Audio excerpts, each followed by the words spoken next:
Good morning, everyone, and happy Monday to you. My name is Karen Dubin. I am the Chief Operating Officer and one of the main facilitators for Sweet Institute. And I have been reading with you Carl Rogers on Becoming a Person. And we are going to continue from on page 115. And my little Tom is going to possibly jump up here and join us for this. Coming. There we go. So here's Tom. He's joining us for today's reading. And so here we go. The person who emerges. And now perhaps he's not. I imagine that some of you are asking, but what kind of person does he become? Is it enough to say that he drops the facade? What kind of person lies underneath? Since one of the most obvious facts is that each individual tends to become a separate and distinct person, the answer is not easy. However, I would like to point out some of the characteristic trends which I see. No one person would fully exemplify these characteristics. No one person fully achieves the description I will give, but I do see certain generalizations which can be drawn based upon living a therapeutic relationship with many clients. Openness to experience. He's trying to find his space, so we're in an experience right now. Openness to experience.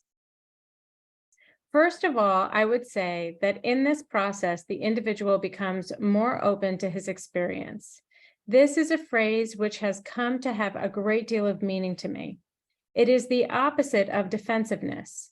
Psychological research has shown that if the evidence of our senses runs contrary to our picture of self, then the evidence is distorted. In other words, we cannot see all of our senses report, but only things which fit the picture we have. Now, in a safe,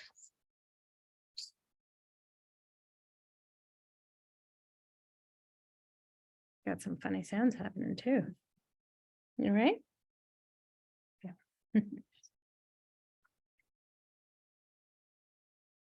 Now, in a safe relationship of the sort I have described, this defensiveness or rigidity tends to be replaced by an increasing openness to experience. The individual becomes more openly aware of his own feelings and attitudes as they exist in him at an organic level. In the way I have, in an organic level, in the way I have tried to describe. He also becomes more aware of reality as it exists outside of himself, instead of perceiving it in preconceived categories. He sees not that all trees are green, not all men are stern fathers, not all women are rejecting, and not all failure experiences prove that he is no good and the like. He is able to take the evidence in a new situation as it is, rather than distorting it to fit a pattern which he already holds. As you might expect, this increasing ability to be open to experience makes him far more realistic in dealing with new people, new situations, and new problems. It means that his beliefs are not rigid, that he can tolerate ambiguity. He can receive much conflicting evidence without forcing closure upon the situation. This openness of awareness to what exists at this moment in oneself and in the situation is, I believe, an important element in the description of the person who emerges from therapy. And so I am going to stop there because I think somebody needs a little love. And tomorrow or next time, we will continue on at 116, where it says, perhaps I can give this concept a more vivid meaning, and go from there to the top of 118, where the section finishes out.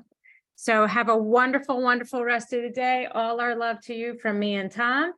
And we look forward to reading with you next time.